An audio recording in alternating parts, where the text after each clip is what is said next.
स्वर्ग जाने का रास्ता, सतोपंथ झील। दोस्तों, कृपया चैनल को सब्सक्राइब जरूर करें। गुजारिश है मेरी आपसे। स्वर्ग जाने का रास्ता, सतोपंथ झील। दोस्तों, हम कितने खुशनसीब हैं कि हम इस भारत देश में रहते हैं जहां पे स्वर्ग जाने का रास्ता मौजूद है। तो दोस्तों, आइए हम इसके बारे में बात करते हैं। आखिर स्वर्ग जाने का रास्ता आखिर कहाँ से है? सबसे बड़ा सवाल हमारे मन में है, स्वर्ग जाने का रास्ता कहाँ से है? आप तस्वीर के माध्यम से भी इसे देख के समझने का प्रयास कर सकते हैं। तो दोस्तों, ये स्वर्ग जाने का रास्ता हमारे महाभारत काल से और महाभारत काल के अलावे भी रामायण काल से स्वर्ग जाने का रास्ता बनाया गया।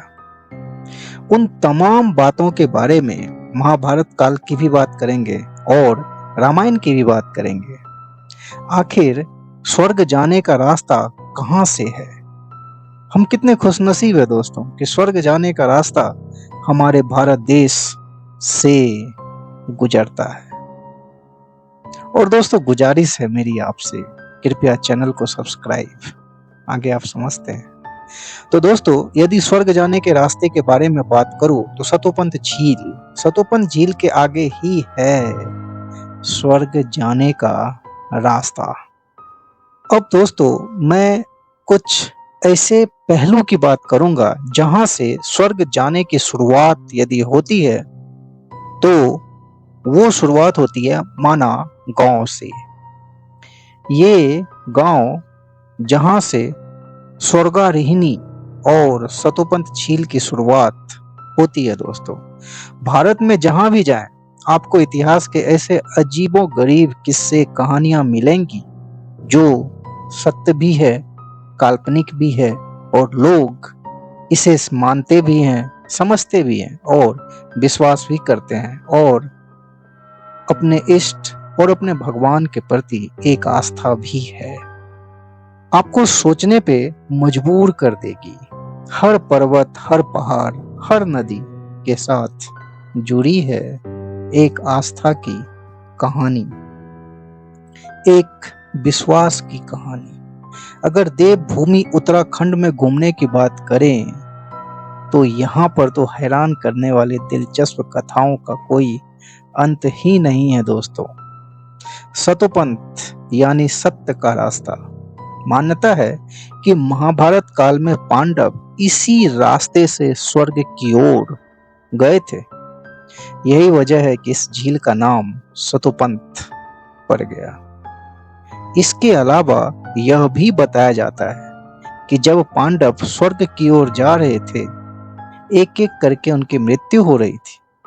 उन तमाम बातों के बारे में मैं विस्तार से चर्चा करूंगा। दोस्तों, इसी स्थान पर आखिर मृत्यु पांचों भाइयों की किस तरीके से हुई, स्वर्ग जाने की यात्रा में क्या क्या कठिनाइयां पांचों भाइयों और द्रौपदी को झेलनी पड़ी और दिलचस्प कहानियां मैं आपसे शेयर करूंगा। इसलिए भी दोस्तों, इस जगह का महत्व माना गया है, माना गांव। दोस्तों, गुजारिश है मेरी आपसे, चैनल को सब्सक्राइब। आगे आप समझते हैं। पौराणिक कथाओं के अनुसार पांडवों ने स्वर्ग जाने के रास्तों में इसी पड़ाव पर स्नान ध्यान किया था, सतोपंथ झील। इसके बाद ही उन्होंने आगे का सफर तय किया था। इसीलिए भी इसे अत्यंत पवित्र झील माना जाता है, सतोपंथ झील। इसके अलावा एक ये भी कथा मिलती है कि इसी स्थान पर धर्मराज युधिष्ठिर के लिए स्वर्ग तक जाने के लिए आकाशीय वाहन आया था। आप तस्वीर के माध्यम से भी इसे देख के समझने का प्रयास कर सकते हैं। सतोपंथ झील का आकार तिकोना है। मान्यता है यहाँ पर एकादशी के पावन अवसर पर त्रिदेव ब्रह्मा, विष्णु और महेश ने अलग अलग कोनों पर खड़े होकर डुबकी लगाई थी। इसलिए इसका आकार त्रिभुजाकार यानी कि तिकोन। झील के आकार की ही तरह इसके अस्तित्व को लेकर भी कई मान्यताएं हैं। इनमें से यह एक सतोपंत में जब तक स्वच्छता रहेगी तब तक ही इसका पुण्य प्रभाव रहेगा। यही वजह है कि झील के रखरखाव का खास ख्याल रखा जाता है दोस्तों। और भी बहुत सारी कहानियां, कथाएं मैं आपसे विस्तार से चर्चा करूंगा दोस्तों। और दोस्तों, गुजारिश है मेरी आपसे, यदि चैनल देख रहे हैं तो चैनल को सब्सक्राइब कृपया जरूर करें। सतोपन झील से कुछ दूर आगे चलने पे स्वर्गारोहिणी ग्लेशियर नजर आता है, जिसे स्वर्ग जाने का रास्ता भी कहा जाता है। कहा जाता है कि इस ग्लेशियर पर ही 7 सीढ़ियां हैं जो कि स्वर्ग जाने का रास्ता है। इसीलिए इस ग्लेशियर पर अमूमन 3 सीढ़ियां ही नजर आती है, बाकी बर्फ और कोहरे की चादर से ढकी रहती है दोस्तों। मानव गांव से जुड़ी और भी बहुत ही दिलचस्प कहानियां और किस्से मैं आपसे शेयर करूंगा। कृपया चैनल को सब्सक्राइब दोस्तों। इस गांव का नाम मणिभद्र आश्रम यदि माना गांव, जहां से स्वर्ग जाने के रास्ते की शुरुआत होती है दोस्तों, उस गांव जो कि माना गांव है उसे मणिभद्र आश्रम से लिया गया है। मणिभद्र यानी यक्ष देवता को गांव का संरक्षक देवता भी माना करते हैं। गांव के लोगों का कहना है कि इस गांव का इतिहास कई हजारों साल पुराना है। द्वापर युग मतलब महाभारत काल से ही इसका इतिहास है। कहते हैं पांडव स्वर्ग की यात्रा के दौरान यहाँ से गुजरते थे और यहाँ एक भीम पुल भी है, इसे भीम ने बनाया था। और भी तमाम किस्से कहानियां दोस्तों मैं आपसे शेयर करूंगा। सतोपन झील और बस थोड़ा सा इंतजार, उस तमाम कहानियां और उन तमाम कथाओं का जिक्र मैं आपसे करूंगा दोस्तों। सतोपंत झील और स्वर्गारोहिणी ग्लेशियर तक का सफर की बात करें तो उसमें नागिनी मंदिर, भृगु गुफा, माता मूर्ति मंदिर, आनंदवन, वसुंधरा जलप्रपात, लक्ष्मी वन, सहस्त्रधारा, चक्रतीर्थ गुफाएं, केदारनाथ धाम, सतोपन झील, चंद्रकुंड, सूर्यकुंड जैसी तमाम पौराणिक कथाओं से युक्त स्वर्ग की यात्रा करने के दौरान इन तमाम दिव्य स्थलों का प्रतिबिंब आप देखेंगे और एक ऐसी अनुभूति होगी मानो हम स्वर्ग की अनुभूति आपको महसूस होगी। और यहाँ पे एक भीम पुल की भी, इस गांव में भीम पुल भी बना है। माना जाता है कि इस पुल को भीम ने बनाया था। ये पुल एक बड़ा सा पत्थर है जो सरस्वती नदी के ऊपर है। भीम पुल माना गांव के अहम पर्यटन स्थलों में से एक है। द्रौपदी को सरस्वती नदी पार करने में मुश्किल हो रही थी, तो ऐसे में भीम ने एक बड़ा सा पत्थर उठाकर यहाँ रख दिया था। आप तस्वीर के माध्यम से भी इसे देख के समझने का प्रयास कर सकते हैं। और भी अलग अलग कहानी और कथाएं मौजूद है दोस्तों, बहुत ही दिलचस्प कहानी और कथाएं हैं। तो आइए अब हम लोग उन कहानी और कथाओं के बारे में जानते हैं और समझते हैं। और दोस्तों, यदि चैनल आप देख रहे हैं तो कृपया चैनल को आगे आप समझते हैं। सनातन धर्म के लोगों के लिए स्वर्ग और नरक का विशेष महत्व है। ध्यान से सुनिएगा दोस्तों। कहा जाता है कि जो लोग अच्छे कर्म करते हैं, मरने के बाद उसकी आत्मा स्वर्ग लोक जाती है। वहीं जिन लोगों ने जिंदगी भर बुरे कर्म किए होते हैं, उसकी आत्मा को मरने के बाद नरक लोक भेजा जाता है। ऐसा कहानियों में हम लोग और बहुत सारी फिल्मी अलग अलग कथाएं, अलग अलग धारावाहिकों के माध्यम से हम ऐसा और अलग अलग आध्यात्मिक कथाओं और पुस्तकों से, हमें धर्म ग्रंथों से ऐसी चीजों का कहीं न कहीं हमें विस्तार मिलता है। धार्मिक मान्यता के अनुसार स्वर्ग में देवी देवताओं का वास होता है। इसी वजह से स्वर्ग तक जाने का रास्ता ढूंढ रहे हैं, क्योंकि पौराणिक कथाओं में बताया गया है कि 10 मुख वाले रावण ने धरती से स्वर्ग तक जाने की 4 अलग-अलग सीढ़ियां बनाई थी। आज हम आपको स्वर्ग तक जाने वाली उन 4 सीढ़ियों के बारे में बताएंगे दोस्तों, जिसने बनाया था इसे। पौराणिक कथाओं के अनुसार रावण भगवान शिव का परम भक्त था, ऐसा कि दुनिया जानती है, सभी जानते हैं। वो नियमित रूप से उनकी पूजा किया करते थे। एक बार रावण ने महादेव जी को प्रसन्न करने के लिए अपने 10 सिर में से एक सिर काट दिया और उसे शिव जी को अर्पित कर दिया। रावण का त्याग देखकर शिव जी बहुत खुश हुए और वे खुद धरती पे आए। तब रावण ने शिव जी से अमर होने का वरदान मांगा। शिव जी ने रावण से कहा कि अगर वो धरती पर अपने हाथों से स्वर्ग तक जाने के लिए 5 सीढ़ियों का निर्माण करेंगे तो वह उन्हें अमर होने का वरदान दे देंगे। रावण ने 4 सीढ़ियां तो बना ली, लेकिन 5वीं सीढ़ी में दोस्तों ऐसा कहा जाता है बनाते बनाते उन्हें नींद आ गई और वो सो गए। इस तरह वो स्वर्ग तक जाने की 5वीं सीढ़ी नहीं बना पाए। तो ये भी एक कथा है दोस्तों कि रावण ने 4 सीढ़ियां अलग अलग जगहों पे से बनाई और वो कहीं ना कहीं स्वर्ग का रास्ता तय करती है। और वो 4 जगह की बात करें तो धार्मिक मान्यता के अनुसार रावण ने स्वर्ग की पहली सीढ़ी का निर्माण हरिद्वार में किया था, जिसे आज लोग हर की पौड़ी के नाम से जानते हैं। स्वर्ग की दूसरी सीढ़ी हिमाचल प्रदेश के प्राचीन शिव मंदिर पौड़ीवाला में बनाई गई थी और स्वर्ग की तीसरी सीढ़ी का रास्ता भी हिमाचल के चूड़ेश्वर महादेव मंदिर से जाता है दोस्तों। वहीं चौथी सीढ़ी यानी सीढ़ी किन्नौर कैलाश पर्वत पर बनाई गई है। और भी दोस्तों, अब हम लोग पांडवों की यात्रा किस तरीके से और कितने दुख और तकलीफों के बाद उन्हें और किन्हें, क्या पांचों भाई स्वर्ग चले गए और गए तो किस तरीके से गए, क्या कठिनाइयां झेली, और भी बहुत सारी कथाएं हैं दोस्तों।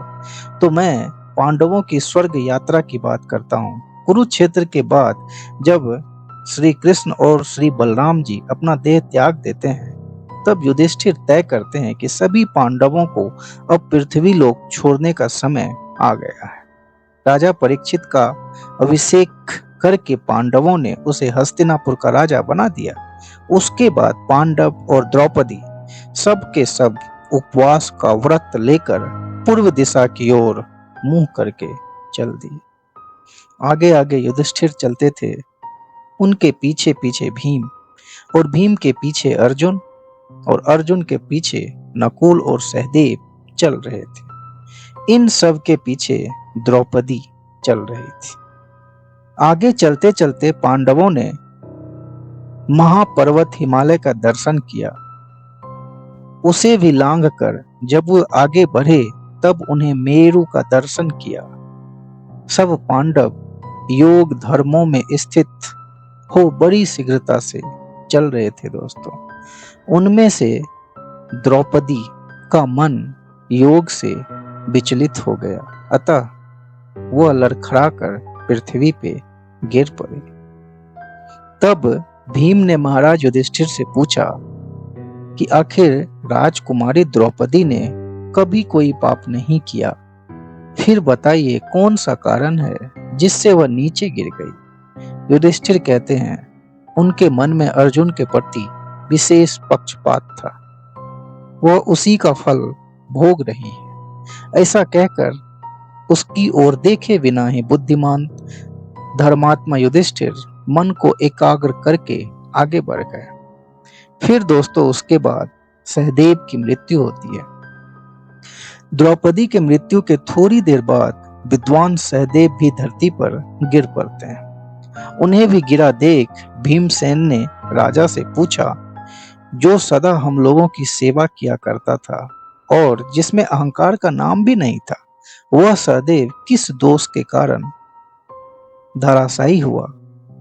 तब जाके दोस्तों युधिष्ठिर ने कहा कि ये राजकुमार सहदेव किसी को अपने जैसा विद्वान या बुद्धिमान नहीं समझते थे, अतः उसी दोष के कारण इसका पतन हुआ। फिर दोस्तों सहदेव को भी छोड़कर शेष भाइयों और एक कुत्ते के साथ युधिष्ठिर आगे बढ़ गए। ठीक सहदेव की मृत्यु के बाद दोस्तों नकुल की मृत्यु होती है और उसकी भी कहानी दिलचस्प है।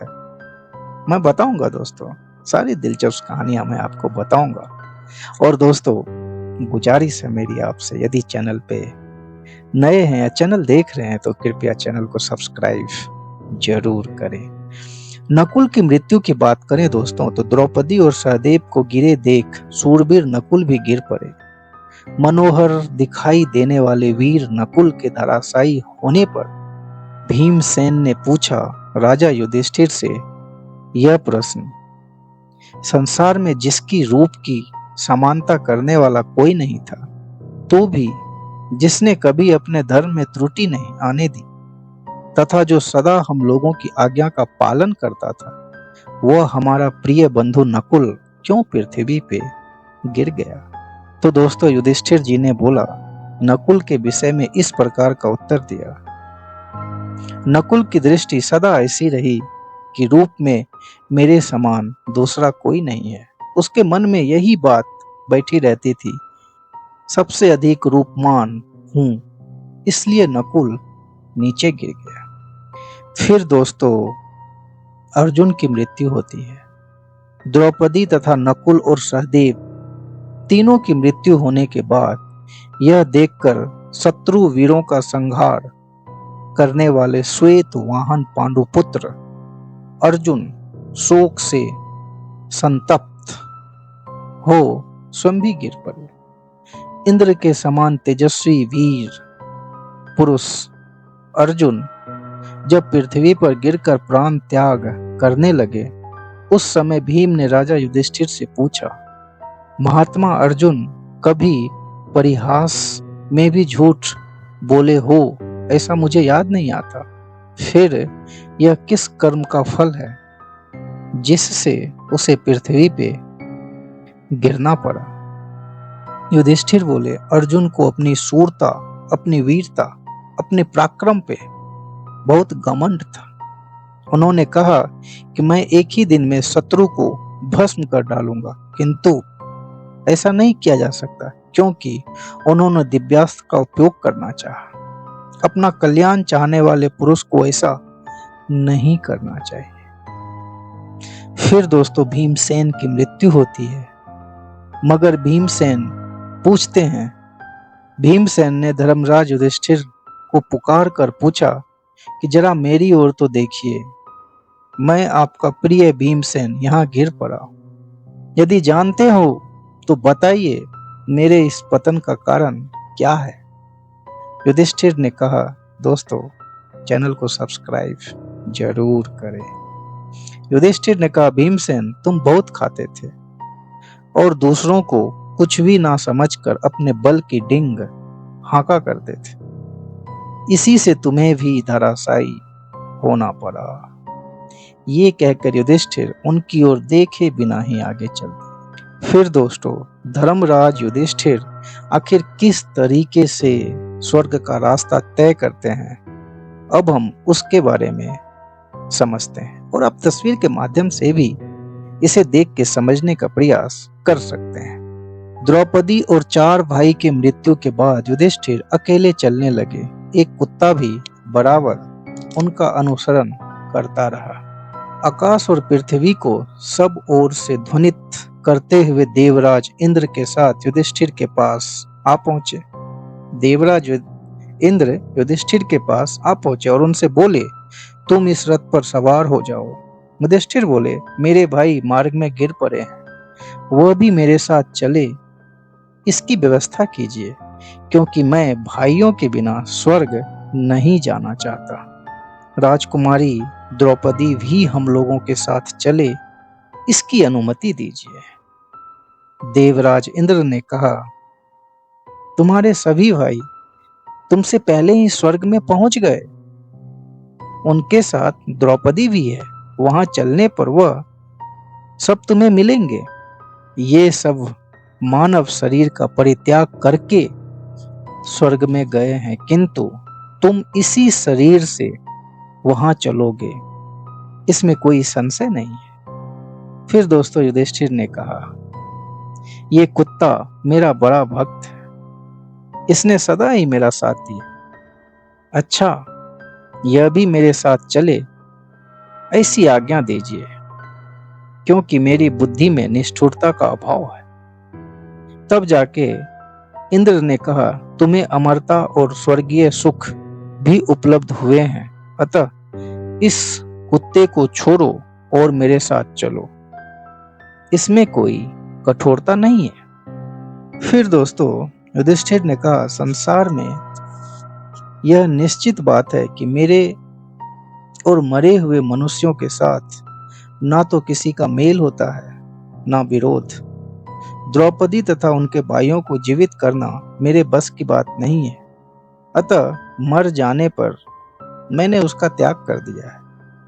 जीवित अवस्था में नहीं, शरण में आए हुए को भय देना, स्त्री का वध करना, ब्राह्मण का धन लूटना और मित्रों के साथ द्रोह करना, ये चारों धर्म एक ओर और भक्तों का त्याग दूसरी ओर हो तो मेरी समझ में यह अकेला ही उन चारों के बराबर है। आप दोस्तों ध्यान से सुनिए ये वृतांत। युधिष्ठिर ने कहा, दोस्तों चैनल को सब्सक्राइब जरूर करें। युधिष्ठिर ने कहा, संसार में यह निश्चित बात है कि मरे हुए मनुष्यों के साथ ना तो किसी का मेल होता है, ना विरोध। द्रौपदी तथा उनके भाइयों को जीवित करना मेरे बस की बात नहीं है, अतः मर जाने पर मैंने उसका त्याग किया है। जीवित अवस्था में नहीं, शरण में आए हुए को भय देना, स्त्री का वध करना, ब्राह्मण का धन लूटना और मित्रों के साथ द्रोह करना, ये चारों धर्म एक ओर और भक्तों का त्याग दूसरी ओर हो तो मेरी समझ में यह अकेला ही उन चारों के बराबर है। यानी दोस्तों यहाँ पे धर्मराज युधिष्ठिर कुत्ते की बात कर रहे थे कि उन्हें भी वो स्वर्ग लेके जाना चाहते हैं। ये उनका तर्क था जो वो इंद्र के सामने प्रस्तुत कर रहे थे। इतने में दोस्तों वह कुत्ता अपने असली रूप में आया, क्योंकि कुत्ता दोस्तों वो कुत्ता नहीं था, बल्कि वह कुत्ता धर्मराज यानी यमराज थे। तब दोस्तों यमराज ने कहा, पूर्ण काल में एक बार मैंने तुम्हारी परीक्षा ली थी, जबकि तुम्हारे सभी भाई पानी लेने के लिए उद्योग करते हुए मारे गए थे। उस समय तुमने कुंती और माद्री दोनों माताओं में समानता की इच्छा रखकर अपने सगे भाई भीम और अर्जुन को छोड़कर केवल नकुल को जीवित करना चाहा था। यह कुत्ता मेरा भक्त है, ऐसा सोचकर तुमने देवराज इंद्र के भी रथ का परित्याग कर दिया। यही कारण है तुम्हें अपने इस शरीर से अक्षय लोकों की प्राप्ति हुई है। तुम परम उत्तम दिव्य गति को पा गए हो। ऐसे धर्मराज युधिष्ठिर को स्वर्ग की प्राप्ति हुई दोस्तों। द्रौपदी के साथ नकुल, सहदेव, भीमसेन और अर्जुन को भी स्वर्ग की प्राप्ति हुई। नकुल और सहदेव अश्वनी कुमार के पुत्र थे, जैसा कि आप लोग जानते हैं। अश्वनी कुमार के पास स्थान मिला। भीमसेन वायु के पुत्र थे, तो उन्हें मारुत के साथ स्थान मिला। और युधिष्ठिर धर्मराज के पुत्र होने के कारण यमराज में लीन हो गए। अर्जुन तो विष्णु के अंश थे, वो श्री कृष्ण के साथ वैकुंठ धाम में चले गए। इस बात का वर्णन महाभारत गीता प्रेस संस्करण में भी दोस्तों किया गया है। तो दोस्तों इस तरीके से हम स्वर्ग का रास्ता जो कि माना गांव से होके गुजरता है, आपके सामने आखिर किन किन कठिनाइयां और किन किन कथाओं और उनके पीछे क्या थी कहानी, उन तमाम बातों के बारे में मैंने आपसे और आपके सामने प्रस्तुत किया। तो दोस्तों ये कैसा लगा आप हमें जरूर बताइए, और तस्वीर के माध्यम से भी इसे देख के समझने का प्रयास कर सकते हैं। तो दोस्तों तब तक के लिए धन्यवाद। जय हिंद, आपका दिन शुभ हो।